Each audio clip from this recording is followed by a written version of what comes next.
माननीय गृह मंत्री जी के और किरण रिजिजू जी के बाद बोलने के लिए कोई विषय नहीं रह गया है। लेकिन सभापति महोदय, मैं 2-3 चीजों की तरफ आपका ध्यान आकृष्ट करना चाहता हूं।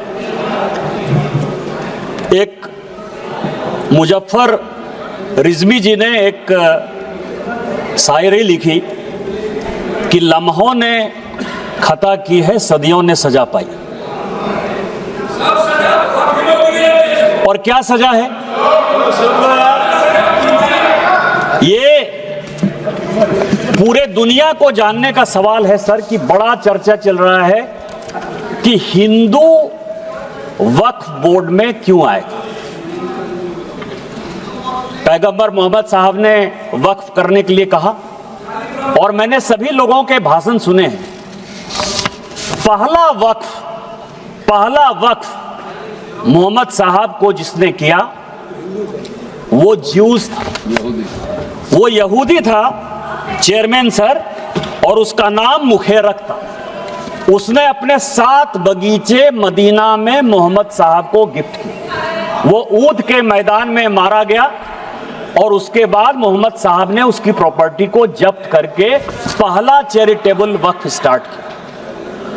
यदि मुसलमानों ने पहला वक्फ नहीं किया, यदि मुसलमानों ने, मैं ऑन रिकॉर्ड कर रहा हूं इमरान मसूद, यदि मुसलमानों ने वक्फ स्टार्ट नहीं किया तो मोहम्मद साहब के सिद्धांत के खिलाफ जाकर आप हिंदुओं को कैसे रोक सकते हो? दूसरा सवाल यह है, यह मैं कोर्ट का आदेश लेकर आया हूं, एमपी वक्फ बोर्ड वर्सेस शुभम शाह, और यह 2007 का ऑर्डर है। जो भोपाल का मॉस्क है, भोपाल का, जिसको शहंशाहे मालवा कहते, शहंशाहे मालवा, ये राजा होलकर ने दान दिया वक्फ। हिंदू दान दे बहुत अच्छा, यहूदी दान दे बहुत अच्छा, लेकिन वक्फ बोर्ड में मुसलमान को छोड़कर कोई दूसरा कैसे हो गया?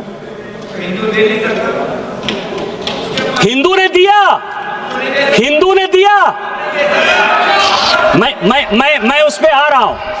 तो मेरा यह कहना है, ये जितने लोगों ने कहा है उन्होंने पूरे दुनिया को झूठ बोला है।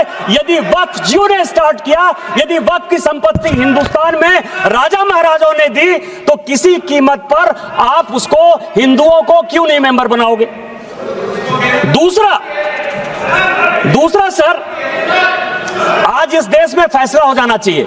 माननीय गृह मंत्री जी ने जिस चीज को स्टार्ट किया और जो छुलाकर छोड़ दिया, यहां गोरी आए, गजनी आए और बाबर आए, गोरी आए, गजनी आए और बाबर आए, तीनों लुटेरे के तौर पर आए ना? आप मानते हो कि नहीं? गोरी को और गजनी को आक्रांता मानते हो कि नहीं मानते हो?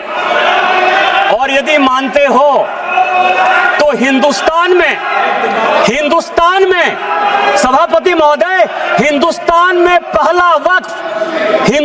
में पहले वक्फ की शुरुआत गोरी ने की। यदि गोरी ने की, गोरी ने हिंदुओं के संपत्ति को लूटा और उसी में से 2 विलेज, कहां लिखा है? इतिहास है, इतिहास के पन्ने से आप नहीं लड़ सकते हो। यहां हिंदुस्तान में गोरी ने वक्फ की स्टार्ट की, और आज जो है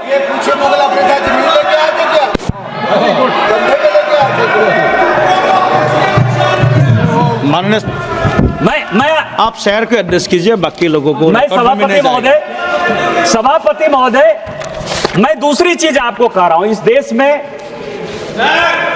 यह वक्फ एक्ट आया कैसे?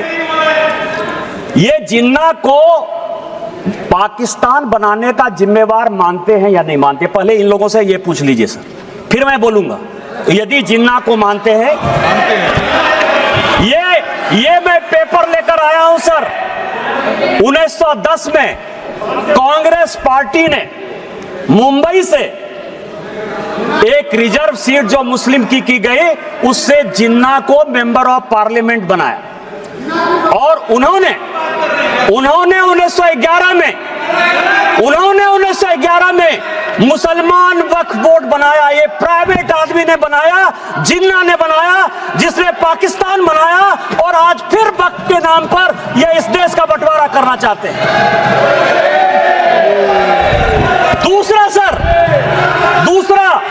दूसरा आजादी के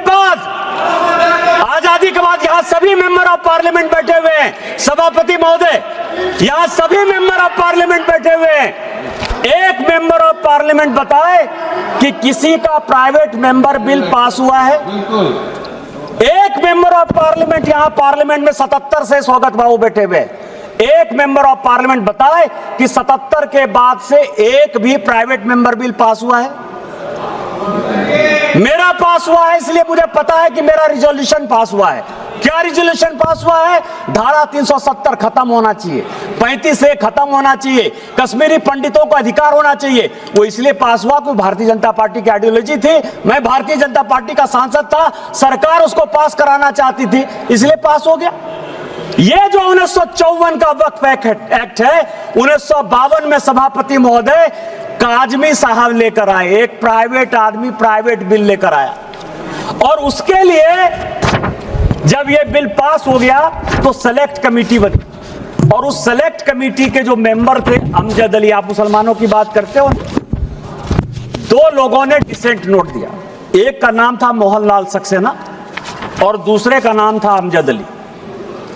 उन दोनों ने कहा, सब कागज लेकर आया हूं, कि अगेंस्ट द कॉन्स्टिट्यूशन है, अगेंस्ट द आर्टिकल 14-15 है, अगेंस्ट द कॉन्स्टिट्यूशन का जो आर्टिकल 25 है उसका वायलेशन है। लेकिन कांग्रेस मुसलमानों के एपीजमेंट की पॉलिटिक्स के कारण इस बिल को पास कराना चाहती थी, और ये प्राइवेट मेंबर बिल के तौर पर एक वक्त बिल आया। क्या आप गैर सरकारी बिल को जो है सरकारी बिल बनाकर इतने दिनों तक मुसलमानों के लिए एक अधिकार की बात करोगे? किस तरह की राजनीति कर रहे हो आप? तीसरा जो है अध्यक्ष महोदय, तीसरा जो सबसे इंपॉर्टेंट है, जो अनुराग जी ने कहा कि पूरी दुनिया में हमसे ज्यादा मुसलमान इंडोनेशिया में, टर्की में, सीरिया में है, लेबनान में है, सऊदी अरब में। आप यह बताइए कि इस देश में संविधान की बात बहुत करते हैं, हम लोग संविधान की शपथ लेते हैं, मैं भी संविधान लेकर यहां बैठा हुआ, यह संविधान है। इस संविधान में अमेरिका सेकुलर है या नहीं है? अंग्रेज सेकुलर थे कि नहीं थे? आप नॉर्थ ब्लॉक चले जाइए, साउथ ब्लॉक चले जाइए, प्रधानमंत्री के ऑफिस चले जाइए, राष्ट्रपति भवन चले जाइए, पुराना संसद भवन चले जाइए, आपको सब जगह गीता का श्लोक दिखाई देगा। एक चीज उर्दू में नहीं लिखा हुआ है, एक चीज संस्कृत में नहीं लिखा हुआ है। अमेरिका का राष्ट्रपति यदि, बस 4-5 मिनट में खत्म करूंगा, अमेरिका का राष्ट्रपति यदि शपथ लेगा तो वो बाइबल पर लेगा। सारे मुस्लिम कंट्री के हेड ऑफ द स्टेट यदि शपथ लेंगे तो वो कुरान पर लेंगे। आपने किस तरह का बना दिया कि हम संविधान के ले सकते हैं, गीता पर नहीं हाथ रख के कर सकते हैं, और आपने मुसलमानों को एक अलग कानून दे दिया। ये पूरी दुनिया में कोई मुस्लिम कंट्री भी ऐसा नहीं है जिसने कि वक्फ को इस तरह का अधिकार दिया हुआ है। क्या आप भारत को एक मुस्लिम कंट्री बनाना चाहते हो?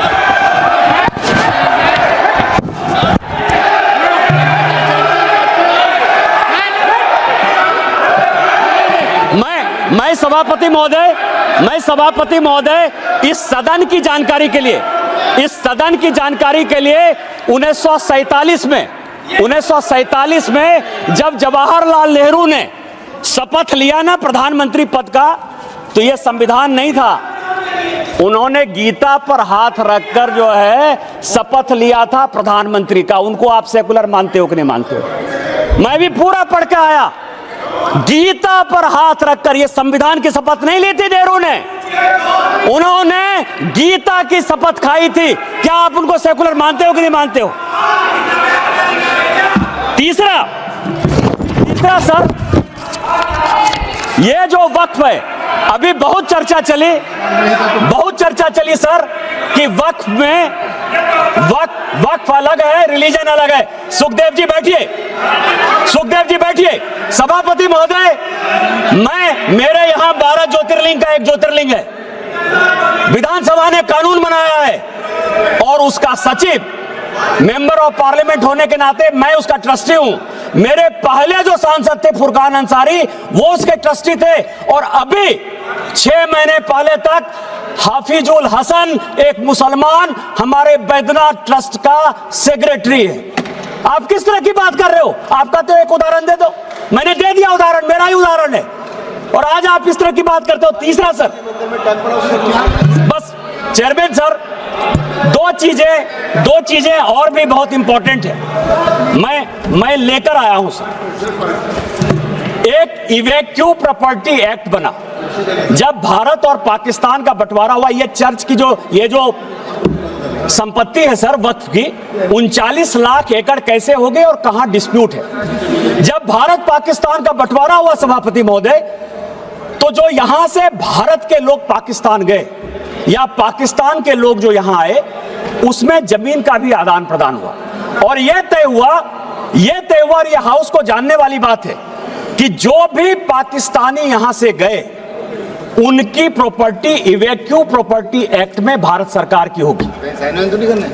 जो 1984 में राजा साहब बता रहे थे कि इवैक्यू प्रॉपर्टी एक्ट को क्या किया, पाकिस्तान में जाकर जो यहां से भाग के चले गए सर, जो कि इवैक्यू प्रॉपर्टी एक्ट या एनिमी प्रॉपर्टी एक्ट हो सकता था, उन सबों को पाकिस्तान जाकर उन लोगों ने कहा कि यह वक्त की संपत्ति है, क्या आप एनिमी प्रॉपर्टी को, और मैं होम मिनिस्ट्री के 5 आदेश लेकर आया हूं, 5 आदेश लेकर आया हूं कि ये इवैक्यू प्रॉपर्टी एक्ट है और ये वक्फ ने ले लिया है, ये इलीगल है, ये कानून का। आपको पता है जो बात कहा, आपको ये धर्म की बात करते हैं सर, वक्फ ने आईटीसी विंडसर बेंगलोर, ये पूरे समाज को आईटीसी विंडसर बेंगलोर वक्फ की प्रॉपर्टी है, 5 स्टार होटल को दे दिया।